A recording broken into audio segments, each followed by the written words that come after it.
Bonsoir à tous pour ce live du jeudi, avec aujourd'hui Lélie Gijabet, qui est média indépendant. Comme d'habitude, à nos côtés, Mathieu. Et bonsoir. Et moi-même. Voilà, nous devions avoir une personne qui n'a pas pu venir, malheureusement. Donc, on passera le sujet. Peut-être qu'il nous rejoindra tout à l'heure. Sait-on jamais. Alors, en attendant, eh bien, on va passer la parole à notre amie Lélie, qui va nous parler de son travail de média indépendant, qui n'est pas facile tous les jours en manif, a priori. À toi, Lélie. Eh bien, bonjour. Pour ceux qui ne me connaissent pas, je suis Lélie Gijabet. Je suis média indépendant et je couvre les manifs depuis environ, je vais dire, le mois de janvier 2019. Donc, j'ai pu avoir l'occasion d'en faire quelques-unes un peu partout en France. Et effectivement, c'est pas tout le temps évident parce que on est souvent pris à partie sur les manifs. Mais bon, c'est aussi un travail hyper intéressant. C'est un travail de fond. C'est un travail qui nous permet d'avoir beaucoup de contacts et de comprendre aussi beaucoup de choses qui peuvent se passer sur les manifs. Et surtout, on a à cœur de retransmettre l'info sans la modifier. C'est-à-dire que nous faisons du live de bout en bout, en général, d'une manif. On déclenche au début de la manif et on coupe à la fin. Donc voilà, on arrive à couvrir des manifs dans leur intégralité et du coup à montrer les réalités de terrain sans détournement d'image et surtout en laissant l'opportunité aux gens de se faire leur propre idée. Très bien. Une petite question. Lors de tous ces reportages qui ont été directement faits sur les manifestations, qu'est-ce que tu as vu, toi, de la situation, que ce soit du côté des forces de l'ordre, que ce soit du côté des manifestants ou même des Black Blocs? Tu peux nous faire un peu ton inventaire à toi de la situation, comment ça se passe dans une manifestation en général? Alors, comment ça se passe? Ça se scinde en général en plusieurs groupes. C'est-à-dire qu'on a souvent des rangs dans les manifs, le groupe de tête, le groupe de milieu, le groupe de fin. Moi, je suis souvent en tête, effectivement, puisque j'ai tendance à filmer beaucoup et à traquer la violence policière, clairement. Je m'en cache pas, je suis connue pour ça. Moi, j'estime qu'à partir du moment où on a une déontologie, où on a un travail à faire, on doit le faire correctement et proprement. Les forces de l'ordre, c'est fréquent que leur travail soit fait correctement et dans ces cas-là, on n'a rien à filmer. Et puis, il y a des dérapages. Il y a des dérapages des deux côtés, mais moi, j'en ai constaté beaucoup côté police, malheureusement. Bien sûr, tout le monde ne doit pas être mis dans le même sac, mais clairement, voilà, j'ai quand même filmé pas mal de choses qui d'ailleurs sont à l'IGPN actuellement dans des dossiers de défense. Donc on a ce constat-là qui est indéniable, malgré ce que le gouvernement veut parfois essayer de faire croire. Dans ce groupe de tête, effectivement, souvent, c'est des gens qui sont très déterminés. Alors, ça peut être des Black Blocs, vous en parliez. Ça peut être aussi des gilets jaunes qui n'en peuvent plus des manifestations pacifiques, tout simplement, qui ne trouvent plus de solution, qui pensent que malheureusement, le pacifisme, il ne mènera à rien. Et ces gens-là ont tendance parfois peut-être à basculer et à être un peu plus nerveux sur le devant. C'est pas pour ça qu'il y a forcément une provocation. Ils vont pas aller forcément chercher l'affrontement avec les forces de l'ordre.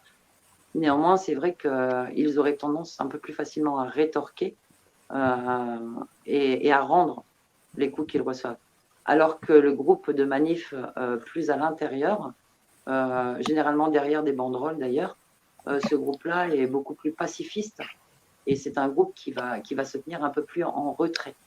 Et souvent, on constate que quand il y a des heurts à l'avant des manifs, parce que c'est souvent là que ça se déclenche, la manif s'arrête et attend que ça se passe sur l'avant, et puis redémarre seulement après. D'accord. Petite question par rapport aux ces gilets jaunes qui se sentent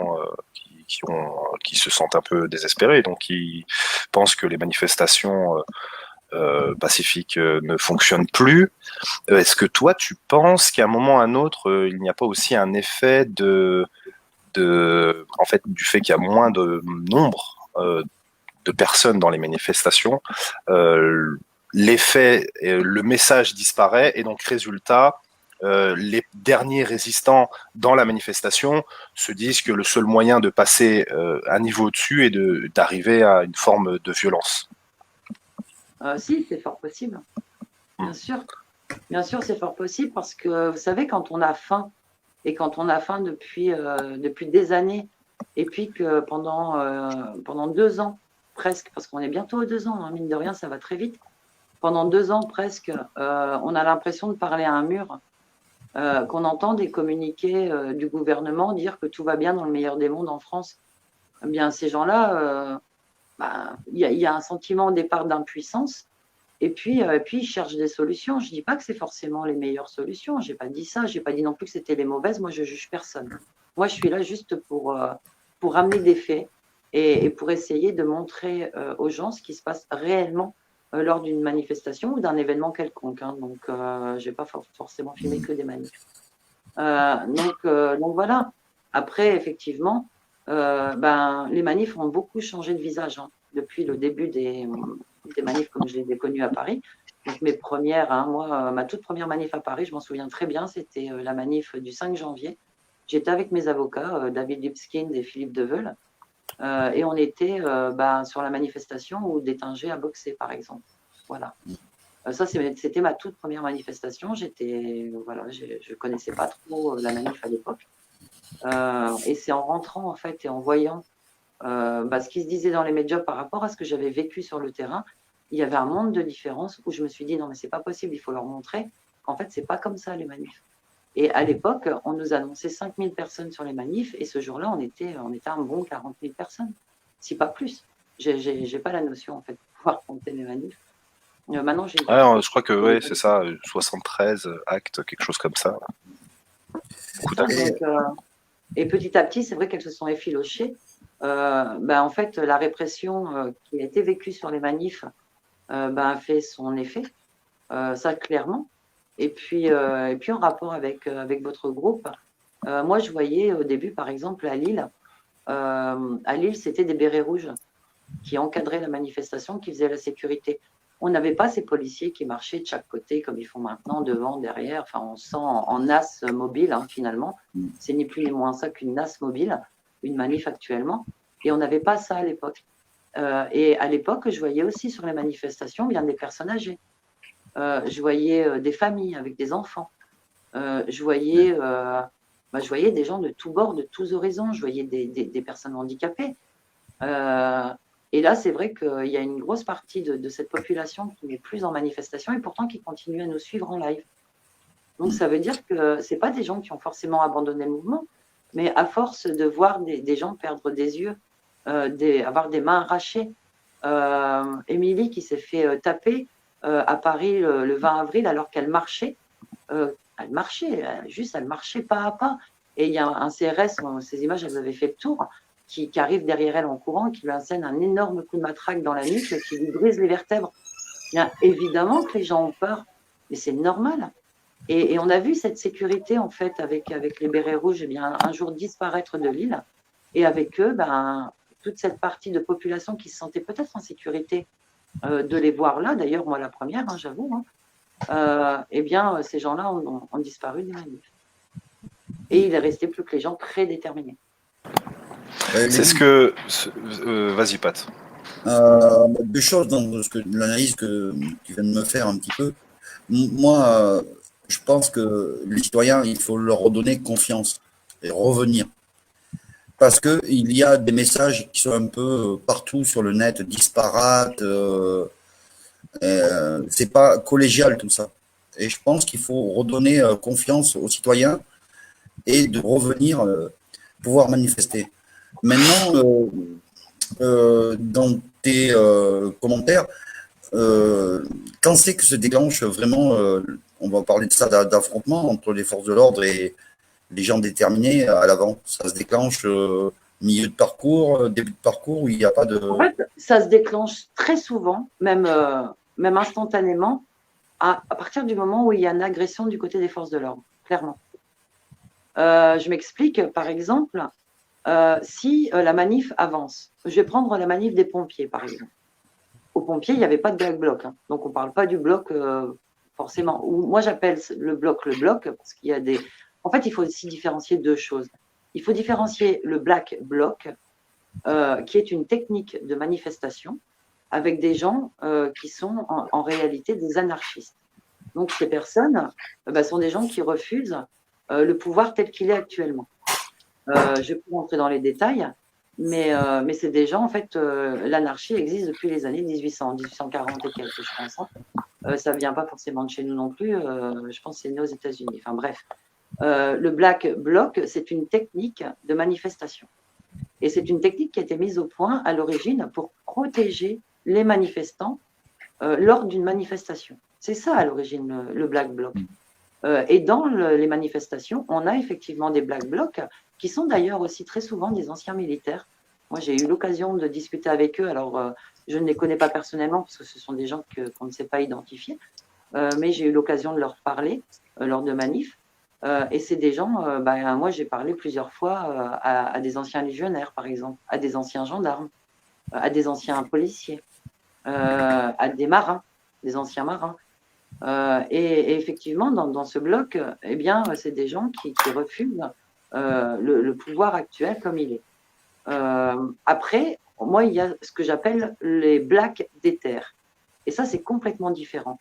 Les blacks d'éther, ce sont des gens qui manifestaient très souvent pacifiquement au début, et puis qui ont viré et qui ont rejoint plus ou moins le bloc, mais sans en connaître ni les tenants réels, ni les aboutissants. Et ça, c'est important, je pense, de le signaler, et d'éviter de faire une amalgame entre, vous savez, un black bloc, jamais il ira brûler une voiture d'un particulier comme ça. Vous voyez, il ne le fera pas. Parce que ce n'est pas dans sa mentalité, ce n'est pas dans ses convictions, ce n'est pas dans sa nature. Parce qu'un black bloc ne va s'attaquer qu'au symbole du gouvernement, tout ce qui symbolise le pouvoir.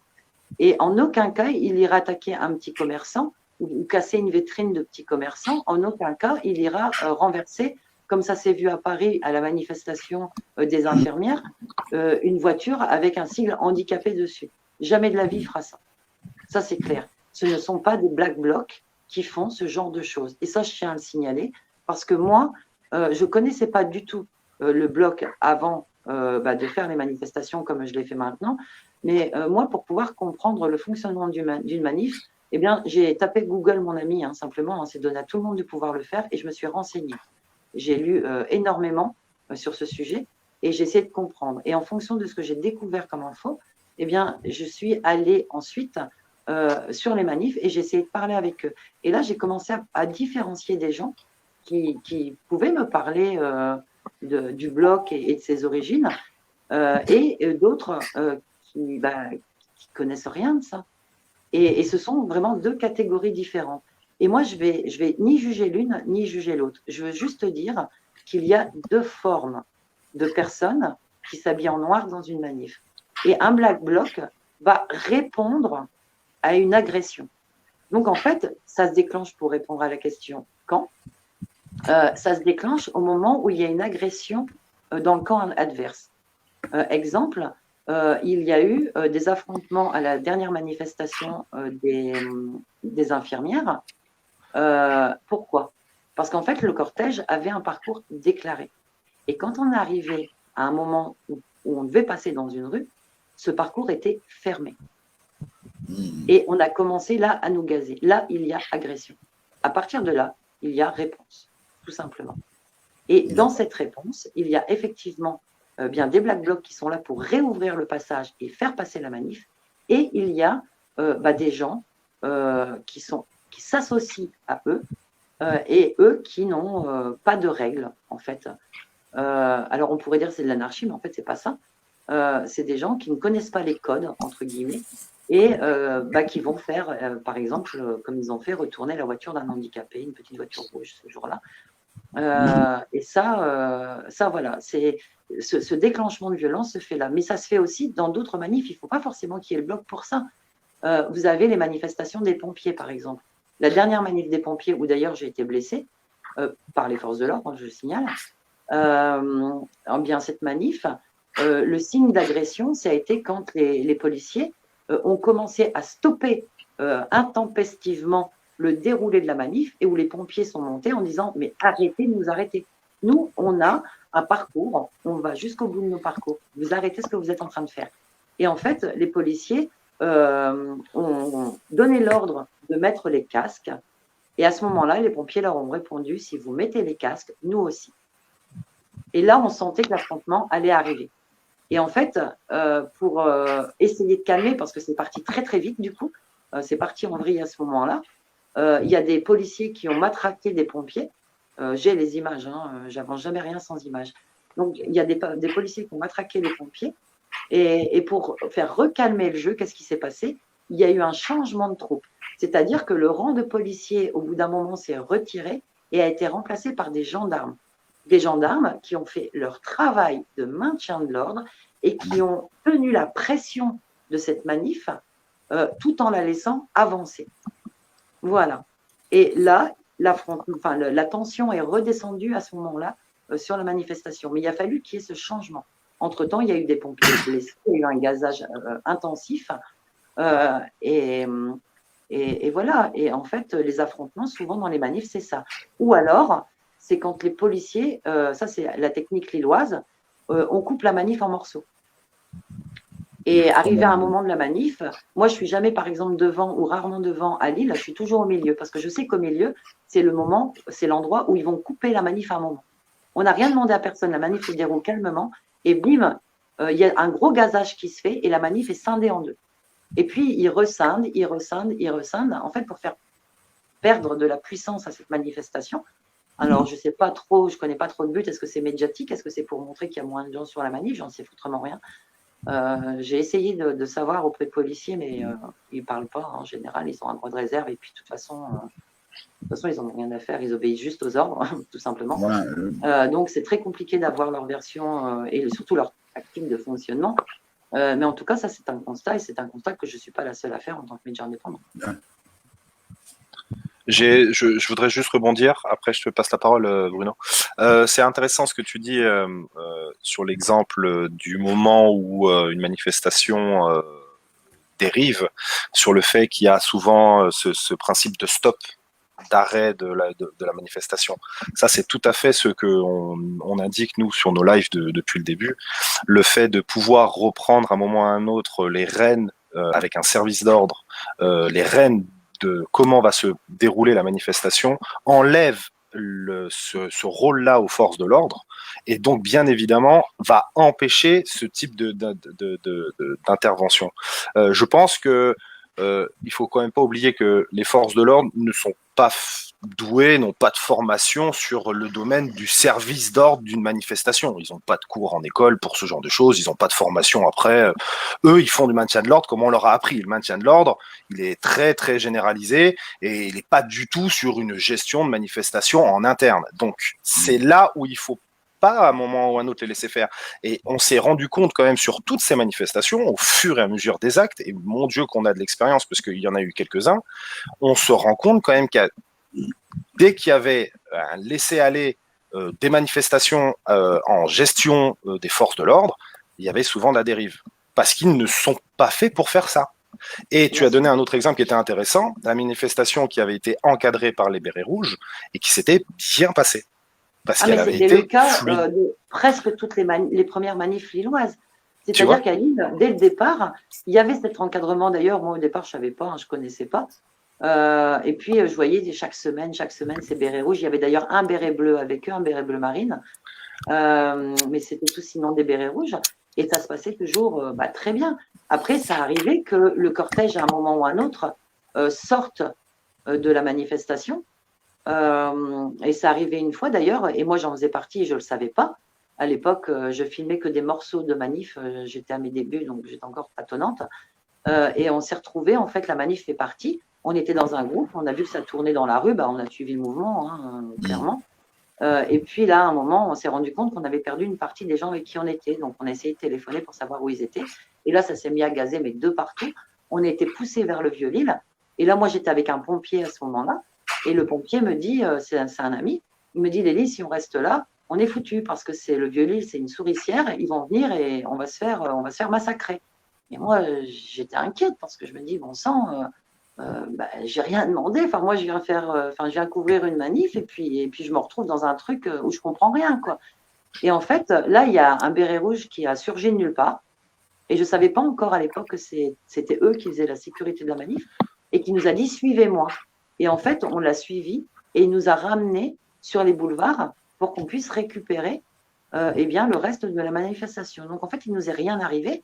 Mais j'insiste, s'il ne nous est rien arrivé, c'est sûrement parce que ce béret rouge est sorti de nulle part. Et voilà. C'est exactement ça. Vas-y, Bruno. Je voulais rebondir, Lélie, sur ce que tu disais entre les Black Blocs, les Black Déter, etc., etc. Est-ce que tu ne penses pas, quelque part, que les médias mainstream ont une responsabilité énorme dans l'amalgame qui est fait justement mais bien sûr. des gens en noir et en disant systématiquement c'est des Black Blocs. Bien sûr. Et en fait, les mainstream, leur problème, où c'en est même pas un, je ne sais pas, hein, parce qu'en fait, je vous avoue, je ne les porte pas trop dans mon cœur. Les mainstream, en fait, ce qu'ils font, c'est ils cherchent pas. Vous voyez, ils cherchent pas, en fait. Ils cherchent pas, ils creusent pas. On balance une info parce qu'on leur dit de balancer cette info, hein, parce qu'il faut savoir aussi à qui appartiennent les mainstream pour comprendre le cheminement d'une info sortie d'un mainstream. Donc, ils cherchent ou ils cherchent pas, j'en ai aucune idée et de toute façon, ça m'intéresse que peu. Mais c'est vrai que moi, en fait, pourquoi j'ai commencé à filmer? Parce que je rentrais chez moi après cette manif du 5. À l'époque, je filmais pas encore. Et je suis rentrée même pas chez moi, je suis rentrée à l'hôtel à Paris. Et quand je suis arrivée à l'hôtel, j'ai allumé la télévision et là, j'ai vu tous les gens en noir, ils étaient en train de tout casser sur la manif, c'est l'horreur. Il y a un mec qui a démonté un policier en le boxant, machin. Je me dis, mais c'est quoi le délire? Mais moi, j'ai pas vu ça. Ouais, à un moment, on a été gazés. Pourquoi? Parce qu'ils ont bloqué cette manifestation, justement. Et on s'est fait bloquer devant le musée d'Orsay à l'époque. On était sur les quais Saint-Germain.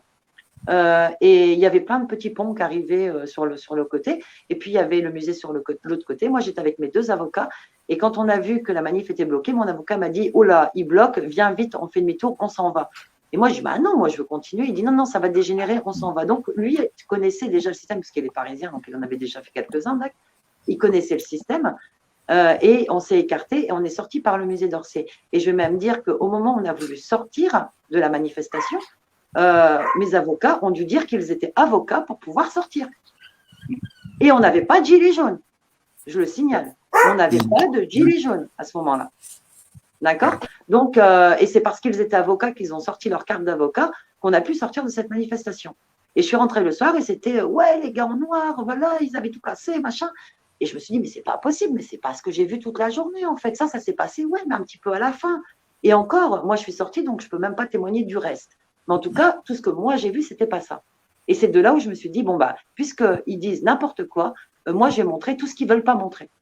Et c'est comme ça que moi, j'ai commencé à filmer les manifs à l'origine. D'accord. En tout cas… Donc, évidemment qu'ils ont une énorme responsabilité là-dedans, bien évidemment. Parce qu'à force d'amalgamer, on a des pilleurs.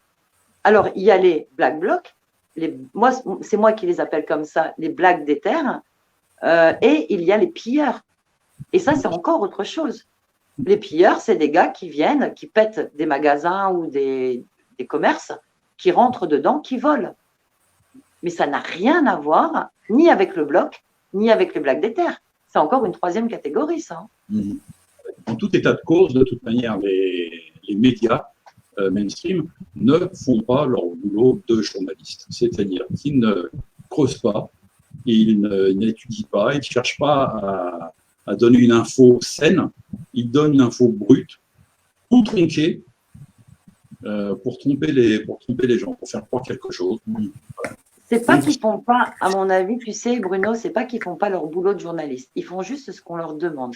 C'est-à-dire que sur le terrain, tu as des journalistes qui filment les manifs de bout en bout, comme moi. Seulement, arrivé en rédac, les images sont sélectionnées, triées et interprétées. Et moi, je vais te dire quelque chose. Le 8 mars, j'ai filmé une manif. On était bloqués sur les Champs-Élysées. Moi, j'étais du côté de la presse. Donc, j'avais LCI à mes pieds et Canal+ dans mon dos. Et en face de moi, il y avait, derrière moi, il y avait quelques gilets jaunes, mais très, très peu. Et devant moi, il y avait tout plein de gilets jaunes. Et puis, mais de l'autre côté du boulevard. Et au milieu, il y avait un canon à eau avec quelques déterres au milieu. Et il y avait une espèce de petit affrontement canon à eau, déterres. Vous savez, les gens qui se mettent comme ça pour affronter le canon à eau. Et rien de méchant, en fait. Et il y a un bâbord, tribord qui se met en route. Donc, en fait, c'est… Voilà, quand on est coincé comme ça, ils essaient de s'amuser un petit peu, comme quoi c'est bon enfant. Et on entend « c'est à bâbord », c'est à bâbord, qu'on gueule, c'est à bâbord, qu'on gueule le plus fort. Et pareil à tribord. Et puis, bien sûr, c'est en face bâbord qui gueulait le plus fort, puisqu'ils étaient tout pleins, et nous, on était quoi? On était une cinquantaine de notre côté. Et puis là, j'ai quelqu'un dans mon live qui me dit « Lélie, c'est impressionnant, tu as les mêmes images qu'un média juste à côté de toi, et l'ambiance de ces images est complètement différente. » Mais moi, j'avais le son. Moi, je ne diffusais pas de l'image en arrière-plan avec quelqu'un devant qui commente et qui dit « c'est le carnage sur les Champs-Élysées ». Moi, j'avais du son et j'avais l'ambiance de l'endroit. Et ça, c'est très important, en fait, de signaler ça. C'est qu'en fait, le journaliste qui était à côté de moi filmait la même chose que moi. Il filmait le même son que moi. Où ça se passe? Ça se passe en rédaction. Ça se passe au moment où les images arrivent au siège. Tu vois ce que je veux dire? Et on s'en prend parfois aux journalistes, mais ce n'est pas eux. C'est au siège qu'il faut se prendre. Manipulation des masses, l'État le fait très bien. Hein, il manipule les masses avec les médias, chose qu'ils font très bien. Que ce soit pour ça, pour les manifestations ou autre chose. Hein. Quand ils ont envie de diviser les Français, ils se servent des médias de masse. Et ça, pour l'instant, ça joue en leur faveur. Et des gens comme toi, Lélie, qui font ce travail-là, il y a aussi Gabin, je crois, qui le fait aussi des médias indépendants, sont les vrais relais pour les gens qui veulent la vraie info. Quoi.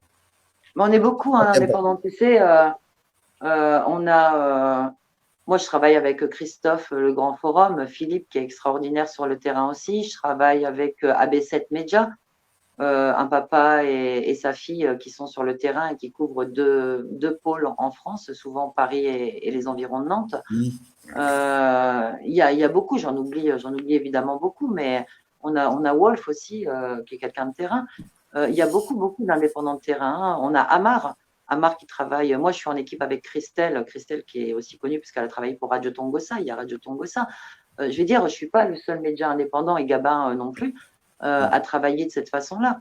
On a tous, ça nous tient tous à cœur en fait de diffuser bien de l'image réalité. Moi, je fais pas d'image à sensation. Moi, une victime, une fois qu'elle est au sol, pour moi, c'est trop tard. J'ai plus à la filmer. J'en trouve pas l'intérêt en fait. C'est une personne qui est en situation compliquée. Par contre, l'action avant, j'estime qu'elle est hyper importante. Parce qu'en plus, nos images permettent à des victimes de pouvoir se défendre. Il faut savoir que dans les 27 éborgnés en France, pas un seul, je dis bien pas une de ces 27 personnes, ou 28 même maintenant, qui ont perdu un œil, pas une seule n'a de poursuite judiciaire. Je ne sais pas si vous comprenez ce que ça veut dire, mais ça veut dire qu'il y a 27 personnes qui ont perdu un œil à qui on n'avait rien à reprocher. Et le fait d'avoir les images de ces moments-là, du moment où il y a l'impact et du moment où la personne tombe, pour moi, c'est les images les plus importantes. Une fois que cette personne est au sol, c'est pas que je m'en fiche, bien du contraire. Je passe moi des nuits et des nuits à essayer de retrouver les victimes qu'il y a sur mes vidéos. Donc, c'est pas que je m'en fiche. C'est que pour moi, l'image n'a plus lieu, si vous voulez, de continuer à être prise. C'est trop tard. C'était avant qu'il fallait qu'on soit là. C'est pas une fois que le gars il est par terre en sang pendant 3 quarts d'heure avec les pompiers qu'il faut rester avec sa caméra devant à le filmer. Moi, j'appelle ça de l'image à sensation et ça me plaît pas. C'est pas mon trip et c'est pas ce que j'ai envie de faire. Et en fait, bien, on est beaucoup à faire ce que moi je fais dans ce domaine-là, si vous voulez. Alors, moi, je veux dire autre chose, un truc typique, un affrontement que l'on voit, et on voit deux personnes se faire interpeller, et il y a 40 personnes qui sont en train de filmer autour. Ouais, Alors, mais je c'est trouve vrai. ça un petit peu. C'est vrai. Et les 40 personnes, c'est pas forcément des journalistes. Vous comprenez le truc? C'est que ces 40 personnes, en fait, c'est des personnes qui cherchent de l'image à sensation. D'accord. C'est des personnes juste qui veulent, voilà, qui veulent prendre de l'image, enfin, moi je dis en fait, laissez-nous faire notre travail. Laissez-nous, on est là, on a des stabilisateurs, on essaie de faire du mieux qu'on peut, on a des protections. Parce qu'attention, hein, on n'y va pas de main morte hein, sur les journalistes indépendants. Hein. Donc, on a des protections pour laissez-nous faire notre travail. Quand on vient manifester pour revendiquer quelque chose. On ne vient pas manifester pour faire de l'image à sensation. Vous comprenez? C'est pas forcément une critique vis-à-vis des gens qui filment, c'est pas ça, parce on peut pas nous être partout. Mais quand moi je me retrouve dans une situation compliquée avec une charge devant moi et que devant moi, ben ça filme, et puis qu'au moment où la charge elle arrive sur nous, tout le monde se retourne et tout le monde fonce comme un bélier droit devant lui, et moi je me retrouve les fesses par terre parce que je me fais percuter de tous côtés et du coup piétiner par une charge après, ben moi je dis non. Mec, tu portes tes couilles, et ben reste là et bouge pas et filme alors. Ou alors tu me laisses le faire à ta place. Tu vois ce que je veux dire? Ben, je vois carrément ce que tu veux dire. Mais à contrario de ça, est-ce que toi, tu as un service de protection autour de toi? Alors, moi, j'ai pas vraiment un service de protection. J'en ai eu un plusieurs fois sur les manifs, mais j'ai pas forcément de service de protection parce que je pense que quand je suis toute seule, si vous voulez, j'arrive mieux à gérer ma propre sécurité. C'est peut-être bête à dire, mais je pense qu'à moi dans ce cas-là. Clairement, j'ai une conscience, j'ai de l'empathie pour les gens qui m'entourent et de l'affection. Et si j'ai un service de sécurité avec moi, comme c'est déjà arrivé, c'est arrivé en fait à Paris. Mon staff ne voulait pas que j'aille à la manif parce qu'il y avait eu une annonce de Castaner juste avant cette manif, c'était le 18 janvier, et Castaner avait dit qu'il y en avait marre des médias indépendants. Et Macron avait déclaré qu'effectivement, il y avait des violences policières et qu'elles avaient été mises au jour à cause des médias indépendants. Pas grâce aux médias indépendants, non, non, à cause. Et là, mon staff m'a dit, Lélie, ne va pas sur la manif, tu vas te faire défoncer, c'est clair, parce que ça nous arrive régulièrement. Et du coup, là, la seule solution pour calmer un peu mon équipe, c'était de prendre quelqu'un avec moi. Donc, j'ai été accompagnée ce jour-là. Et en fait, j'ai fait confiance à la personne qui était avec moi. Et j'ai perdu mes repères, si vous voulez, que j'ai habituellement de protection. Et à un moment, il ne se passait rien. Il y avait un feu et puis un rang de CRS très loin derrière. Et j'étais en train de filmer le feu et le rang de CRS, mais bon, il n'y avait rien. Et il y a la Brave qui est arrivée dans notre dos. On ne l'a pas vu arriver. Et ils ont commencé à nous massacrer, mais nous massacrer. Et j'ai mon garde du corps, du coup, qui s'est mis sur moi, qui m'a protégé, qui a ramassé je ne sais combien de coups. Et j'avais beau hurler presse, presse, presse, ils n'arrêtaient pas de frapper. Parce qu'en fait, c'est justement nous qui visaient. Donc, forcément qu'ils n'allaient pas arrêter, c'était leur but. Et là, j'ai hurlé au secours. Et au moment où j'ai crié au secours, là, ils ont arrêté de le frapper. Alors, heureusement, il avait le blouson de cuir, plusieurs pulls. On était au mois de janvier, donc les coups ont été amortis, puisque c'était quand même un costaud. Donc, ça s'est bien terminé au final. Mais j'étais furax parce que je me sentais responsable de ce qui lui était arrivé. Et surtout, juste, on était de la presse qui filmait un feu. Quoi. Donc, j'ai pris la décision de ne plus me faire accompagner, de toujours être toute seule sur les manifs parce que je pense que j'arrive mieux à me protéger. Néanmoins, sur les manifs, il y a des gens qui nous protègent instinctivement. On n'a pas besoin de leur dire, de leur demander. On a des gens qui nous protègent instinctivement, comme par exemple le bloc. Moi, j'ai déjà été secouru plus d'une fois par des gars en noir, mais quelque part, c'est leur travail aussi sur une manif que de protéger. Donc, moi, je leur fais confiance à ce niveau-là. Et plusieurs fois, j'ai des gens qui se sont mis sur moi, une grenade qui a claqué, le gars, il a pris la grenade dans le dos, 16 mars, par exemple. Et moi, j'ai rien eu. Et lui, il était touché. Et la grenade, elle m'arrivait dans les pieds juste parce que j'avais un téléphone dans les mains.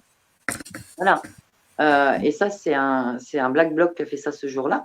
Il y a eu d'autres fois avec ce groupe de personnes qui protègent, mais aussi le 16 novembre. D'ailleurs, il y a une vidéo sur ma page. Le 16 novembre, j'ai deux militaires.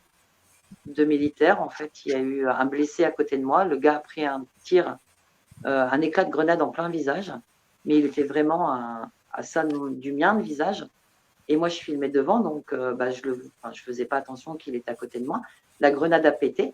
Mon stabilisateur en a tremblé pour dire à quel point j'étais proche de la déflagration. Et ce gars est passé dans mon champ avec ses mains sur son visage et le sang qui lui coulait entre les doigts. Et moi, je l'ai vu passer et j'ai pas compris ce qui se passait sur le coup. Et quand je vois ce gars qui part, mais que j'avais vu 2 secondes avant à côté de moi, je me suis dit, mais ça aurait pu être moi, en fait. Et là, la pression est montée. Je suis allée vers la victime. Je ne pensais plus du tout à mes images. J'ai appelé, hurlé après des médics. Des médics n'arrivaient pas. Il y avait un autre blessé en même temps, Julien Moreau, un journaliste d'ailleurs, qui avait eu le masque éclaté par une grenade et qui avait eu le nez abîmé. Et ils étaient en train de s'occuper de lui. Donc, j'avais beau hurler médic, ça ne venait pas. Le stress a continué à monter. La rage aussi. La rage parce que ce gars, il n'avait rien fait et moi non plus. Et on venait de nous balancer une grenade à nos pieds. Et là, j'ai réussi quand même, j'ai repoussé la presse. C'est comique quand même. J'ai repoussé la presse parce que les seules choses qu'ils voulaient, c'était les images de ce blessé. Moi, j'avais juste envie qu'on le prenne en charge pour l'aider. Donc, je protégeais la victime d'un côté, j'avais mon stable dans l'autre main, je calculais plus rien. C'était dans un état second. Et à un moment, il y a un photographe qui vient, qui me dit, viens, on l'emmène là-bas. Donc, on a emmené avec Julien Moreau, donc l'autre blessé. Je continue à faire rentrer des médics, à essayer d'avoir des médics pour les aider. Et puis là, je me rends compte en fait que c'est passé à ça de moi.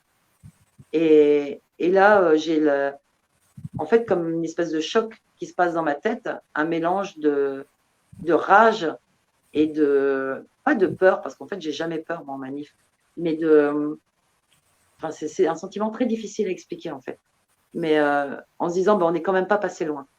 Et là, je craque. Je craque littéralement et je me mets à pleurer. Je me mets à suffoquer, j'arrivais plus, crise d'angoisse, j'arrivais plus à respirer. Et là, je regarde autour de moi, je vois plus clair. Et il y a un visage qui apparaît et c'est celui de Christophe Guerrero, un militaire, un béret bleu très connu sur les manifestations, qui vient vers moi, qui me prend dans ses bras, qui comprend qu'il se passe quelque chose qui n'est pas normal puisqu'on se croise très souvent et je le connais et il me connaît. Et là, il essaie de me calmer. Et il y a une autre béret bleu qui arrive, en béret bleu marine, Aline. Et Aline, là, me met par terre. Et Aline me parle, me dit, regarde-moi dans les yeux, regarde que moi, regarde-moi dans les yeux. Non, regarde pas derrière, regarde que moi. Et Aline réussit à me faire revenir, en fait. Je ne sais pas si je m'exprime correctement. Oui, non, mais c'est un choc. Tu étais choquée. Hein. Mais elle arrive à me faire revenir, à me faire reprendre mes esprits. Et je l'en remercie encore aujourd'hui parce que si elle n'avait pas été là, je ne sais pas en fait comment j'aurais terminé cette manif. Il aurait pu m'arriver n'importe quoi parce que du coup, je ne contrôlais plus la situation, je ne contrôlais plus ma sécurité, je ne contrôlais plus rien. J'étais vraiment pas bien psychologiquement. Et l'intervention de ces deux personnes, elles ont été pour moi ce jour-là salvatrices, c'est clair. C'est vraiment… et je suis toujours en contact avec Aline, d'ailleurs maintenant qu'elle a toujours un œil sur moi quand je suis en manif. Et c'est pour ça que je dis que je n'ai pas besoin de sécurité, en fait, parce qu'il y a des gens comme ça sur les manifs qui nous sécurisent déjà un peu. Mais c'est clair qu'elles font ce qu'elles peuvent dans les circonstances dans lesquelles on passe une manif. Et les circonstances, parfois, elles sont sales. Le 16 mars, je suis désolée, mais c'était un putain de guet-apens de la part de l'État. Et on a été massacrés. C'était un massacre. Il y avait un hôpital qui avait été monté en toute hâte dans un café, un hôpital arrière, je ne sais pas comment on dit en militaire. En bas arrière. Mais on a tous les blessés qui étaient évacués sur cette base pour dire d'être soignés et ça tombait comme sur un champ de bataille. Moi, je connais un journaliste de guerre qui a été blessé, un journaliste de guerre. Ce journaliste a fait des fronts dégueulasses toute sa carrière. Et il a été blessé sur une manif en France. La première fois de sa carrière. Et tu vois, tout ce que tu me dis, j'entends, mais à un moment donné, je pense qu'il faut remettre un peu d'ordre dans ce désordre, parce que c'est un peu là hein, où on peut impacter, c'est remettre de l'ordre, de la sécurisation. Parce que là, on parle de tout ça, mais on oublie une chose. Quelle revendication? Les revendications, elles sont toujours là. Hein. Les mais revendications, ça reste les mêmes qu'au départ. Parce que les gilets jaunes qui viennent encore, parce qu'il y a encore des gilets jaunes qui viennent et qui ne sont pas ni déter, ni ultra déter, ni black bloc, ni rien du tout. Moi, je connais encore des mamies. Moi, chez moi à Valenciennes, on a un groupe de mamies que je crois sur toutes les manifs à Valenciennes. D'ailleurs, je serai avec eux bientôt. Je vous garantis que les mamies, elles sont là, elles sont en manif et elles lâchent rien. Et elles ont fait tous les actes. C'est un truc de malade. Les seuls qu'elles n'ont pas fait, c'est ceux du Covid, quoi, parce qu'elles n'en pouvaient pas. Et encore qu'à la sortie, on était allé en soutien à un hôpital, les mamies étaient là. Vous voyez, donc il y a encore des gens avec des revendications, mais c'est normal, on ne fait pas une manif sans avoir de revendications. Voilà. Ce qu'il y a, c'est qu'elles sont moins explicites parce qu'on s'arrange pour bloquer les manifs tout de suite à leur démarrage.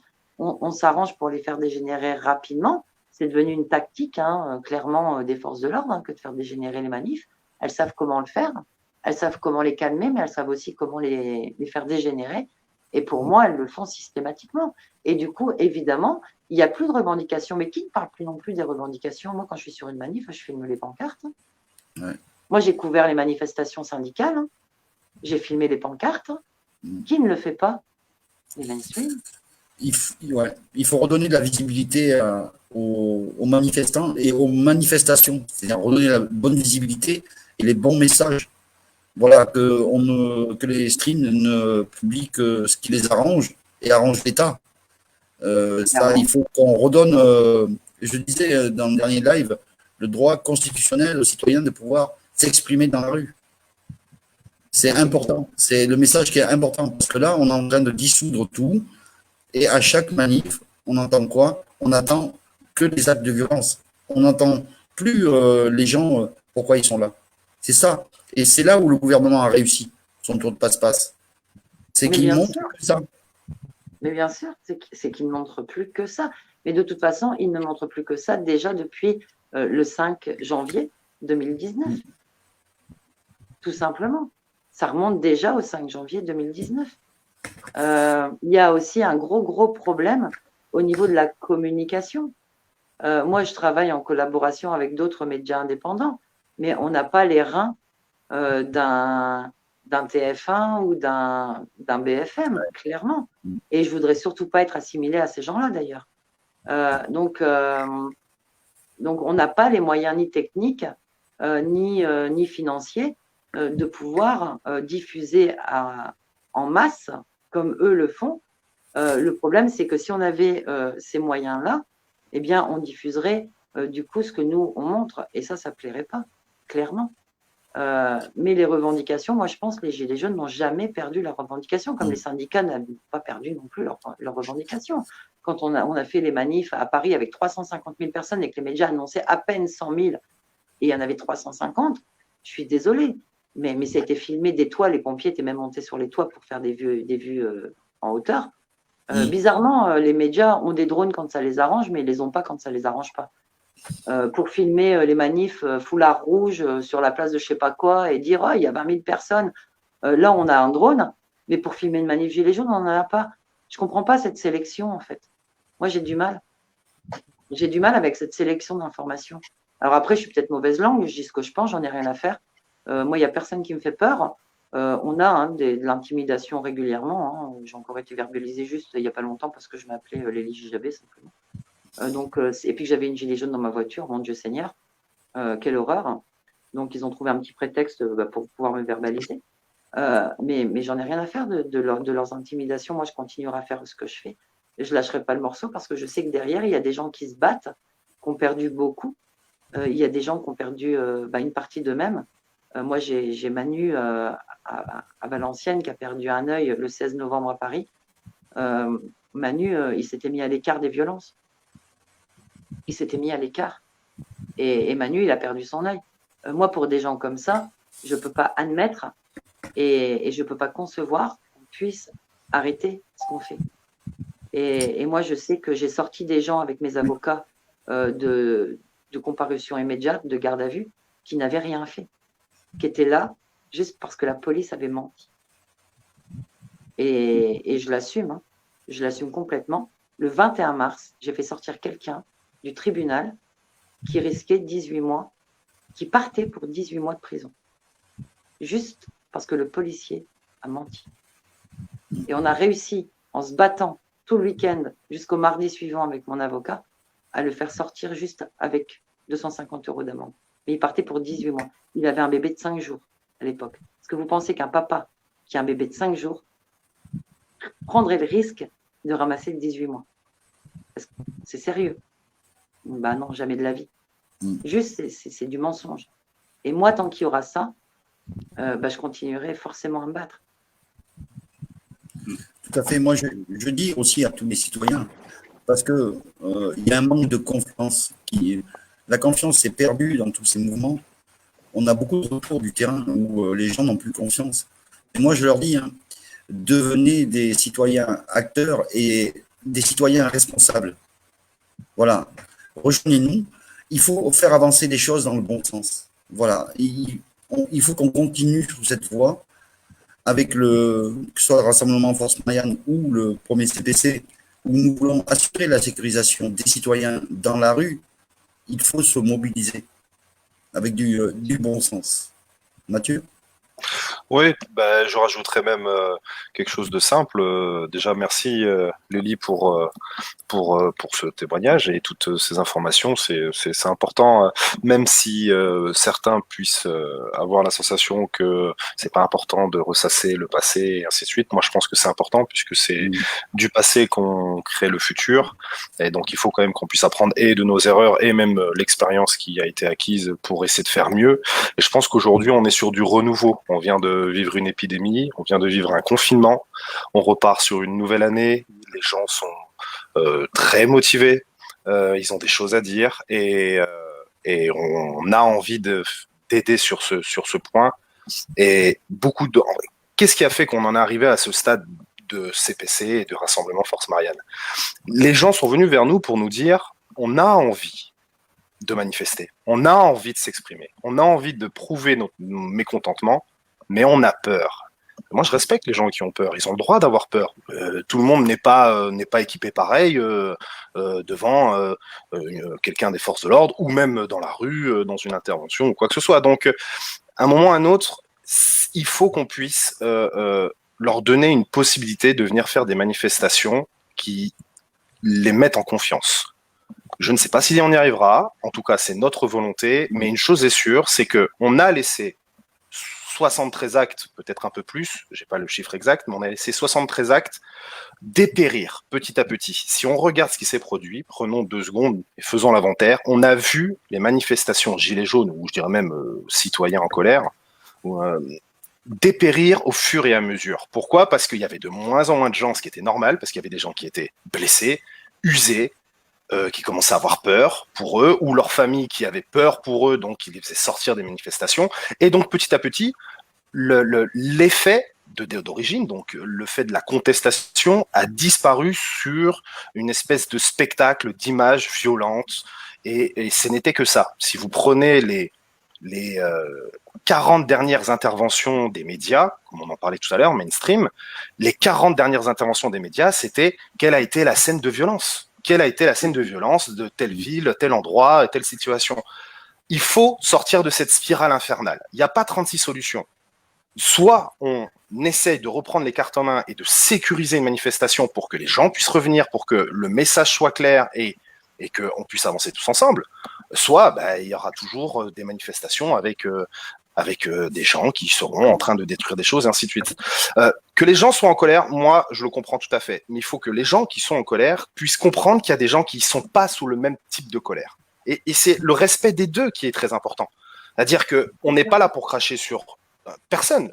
Tout le monde a le droit de faire ce qu'il veut. Mais par contre, il faut que ça soit tout le monde. Et dans le tout le monde, il y a aussi les gens qui ne veulent pas la violence.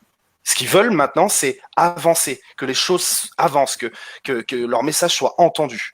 Et ça ne peut marcher que sur une manifestation qui est contrôlée. Donc, on essaie de mettre ça en place. Et ça, c'est vraiment très important. C'est un appel à tous. Je voudrais quand même rebondir parce que je vois beaucoup dans les commentaires les messages pour le 12 septembre et ainsi de suite. Qu'on soit bien d'accord, le CPC n'est pas contre le 12 septembre. La seule chose qu'on dit, c'est que nous, dans notre envie, le but, c'est que les manifestations comme le 12 septembre soient sécurisées.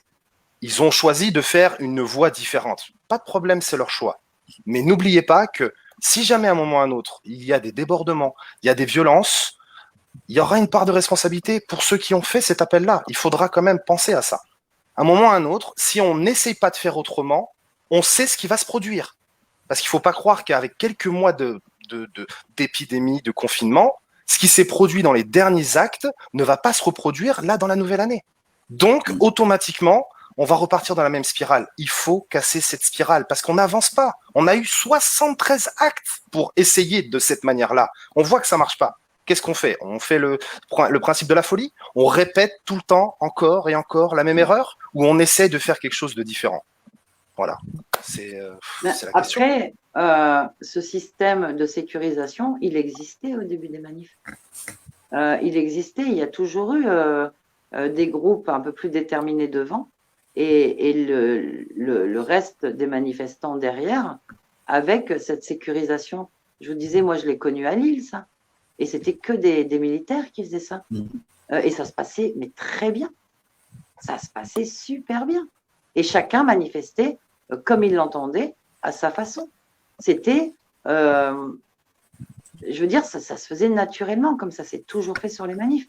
C'est du jour où il n'y a plus et d'ailleurs, je pense, je ne veux pas dire de bêtises, mais je pense que la manif, moi j'ai fait une manif des femmes à Paris le 6 janvier, la première manif des femmes, je l'avais faite à Paris, c'est d'ailleurs là où j'ai fait mon tout premier live complet, elle était sécurisée cette manif. D'ailleurs, les seuls hommes qu'il y avait, c'était la sécurité. Donc, il y avait, et puis mon avocat. Mais il y avait une sécurité sur cette manif. La manif de la veille, il y avait une sécurité sur la manif. Elle était là, la sécurité. Alors après, qui les organisait, je ne sais pas. Mais il y avait des sécurités sur les manifs. Et petit à petit, on a vu ces sécurités disparaître. Et du coup, avec eux, eh bien, effectivement, on a vu les gens les plus faibles disparaître avec eux et la dérive arriver, bien évidemment. Donc, mais moi, je pense que tout le monde peut manifester. Ça a toujours été comme ça en France. C'est-à-dire que la France est quand même un pays de liberté d'expression. Et tout le monde peut manifester comme il l'entend. Chacun prend ses responsabilités. Moi, si je veux, je fais de l'image papy-mamie et je vais filmer en cœur de manif en permanence. Moi, j'ai fait de mon cheval de bataille bien la violence policière et le non-respect de la déontologie. Donc, je suis tout le temps à des endroits effectivement un peu plus musclés, on va dire. Mais j'ai des collègues qui vont être beaucoup plus en retrait, qui vont être beaucoup plus en cœur de manif. Moi, dans mon équipe, j'ai Pierre, par exemple, qui me fait des montages vidéo parce qu'il ne tourne pas en live, avec des témoignages de papy et de mamie dans les manifs. Et alors, il est où le problème? Enfin, je veux dire, ces gens-là, c'est normal qu'ils soient sur les manifs. C'est normal qu'ils aient une sécurité s'ils en ont envie. C'est normal qu'ils se sentent encadrés s'ils en ont besoin. Moi, je vois aucun mal à ça, que du contraire.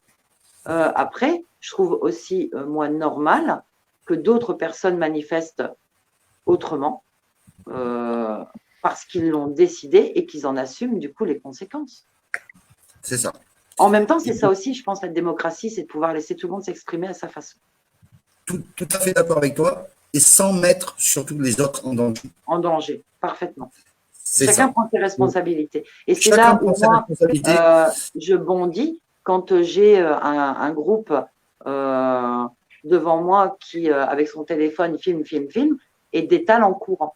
Et raboule, j'allais dire, raboule tout sur le passage, comme des bulldozers, À la rigueur, les FDE vont encore essayer peut-être de nous éviter, peut-être, eux-mêmes pas, quoi, parce qu'ils nous voient même pas. C'est des béliers, les mecs. Ils courent dans l'autre sens avec leur téléphone. Là, je suis pas d'accord. Là, vous mettez les mecs, les gens en danger. Si vous n'êtes pas capable d'être devant, eh bien, restez derrière. Restez derrière une sécurité, effectivement. Sécurisez-vous. Restez où vous vous sentez le plus à l'aise. Et qui va oser vous juger de ça? Je veux dire, les gens ont le droit de s'exprimer, quel qu'il soit. Moi, j'ai déjà entendu dire, ouais, les manifs pacifistes, c'est de la merde, ça sert à rien. Ouais, les manifs Black Bloc, c'est de la merde, ça sert à rien. Mais de quel droit vous êtes qui pour juger? Parce que souvent, vous qui jugez, vous êtes derrière vos écrans, le cul dans votre canapé. C'est ça.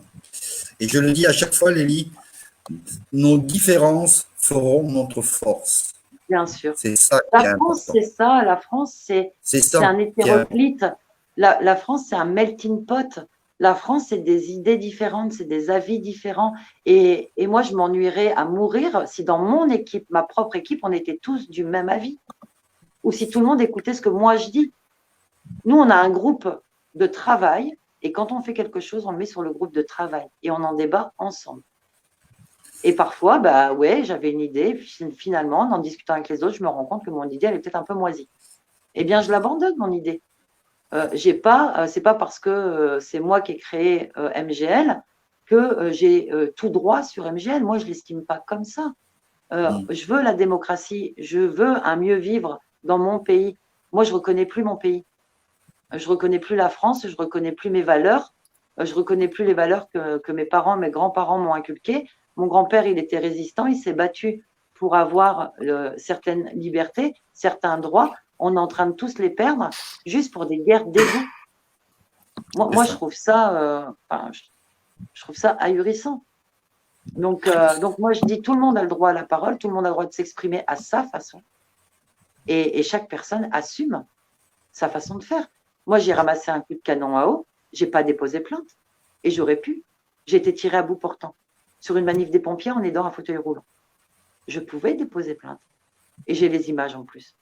Donc, j'avais gagné. Et je ne l'ai pas fait parce que j'ai assumé l'endroit où j'étais. Alors, ce qu'ils ont fait, ce n'est pas déontologique. Ce qu'ils ont fait, ils n'avaient pas le droit de le faire, mais j'ai assumé.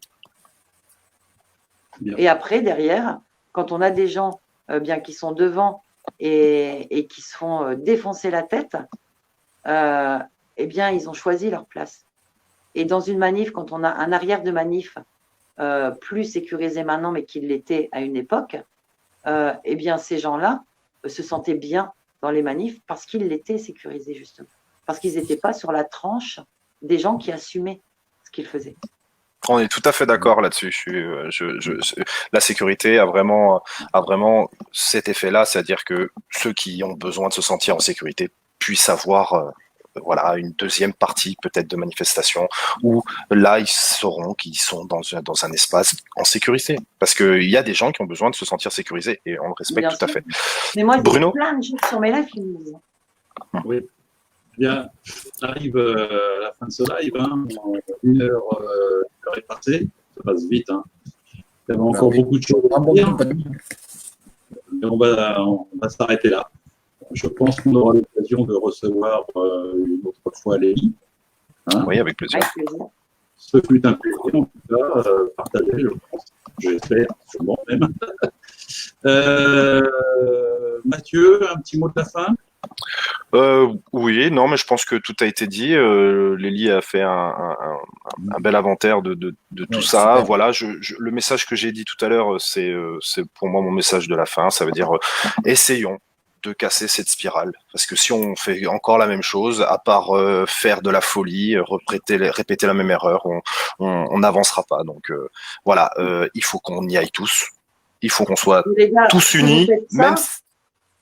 Si vous faites ça, vous allez me faire perdre des followers. Parce que moi, j'ai des gens qui me suivent, qui ont peur de venir en manif et du coup, qui les suivent sur mes lives. Donc, si vous les faites revenir en manif, moi, je vais perdre des gens sur mes lives.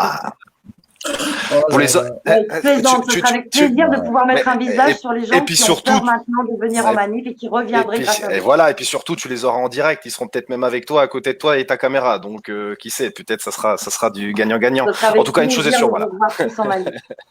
Ben oui, en tout cas, je pense qu'on est tous sur la même sur la même idée globale. Là où je suis tout à fait d'accord avec toi, c'est que on est tous différents. Il y a tous une manière différente de faire, mais je pense qu'on est tous d'accord sur le fait que à un moment ou à un autre, il faut être dans la rue pour pouvoir exprimer un message, et il faut respecter ceux qui ont envie maintenant qu'il y ait des manifestations qui sont sécurisées. Et je pense que ça, c'est vraiment le mot d'ordre. Penser, respecter ceux qui ne peuvent plus venir, qui ont laissé tomber la rue parce qu'ils ne se sentent pas en sécurité. Et ces gens-là, il faut y penser. Voilà, ça sera mon mot de fin. À toi. Mais moi, Mathieu a tout dit. Qu'est-ce que j'ai plein à dire. Non, moi, ce que je vais vous dire, c'est retrouver la confiance, rejoignez-nous, devenez citoyens acteurs et citoyens responsables. On veut retrouver notre douce France. On veut retrouver le bonheur de vivre dans notre pays. Voilà, toute cette douceur, on veut la retrouver. Et moi, je vais faire un petit coucou à la petite Lana qui est née il n'y a pas longtemps. C'est Anne, notre trésorière, qui est grand-mère. Donc, c'est pour, voilà, des petits bouts de chou qui arrivent et on se bat pour ça. Et on se bat avec notre cœur et nos envies. Et avec des gens comme Lélie qui est présente ce soir et que je remercie. Merci encore à tous pour vos commentaires. Merci pour l'accueil. Bien. Internautes, comme d'habitude, inscrivez-vous sur nos pages, Premier CPC, RFM. Si vous voulez adhérer, vous pouvez. Et une fois de plus, Nelly, bonne soirée, merci pour ton intervention.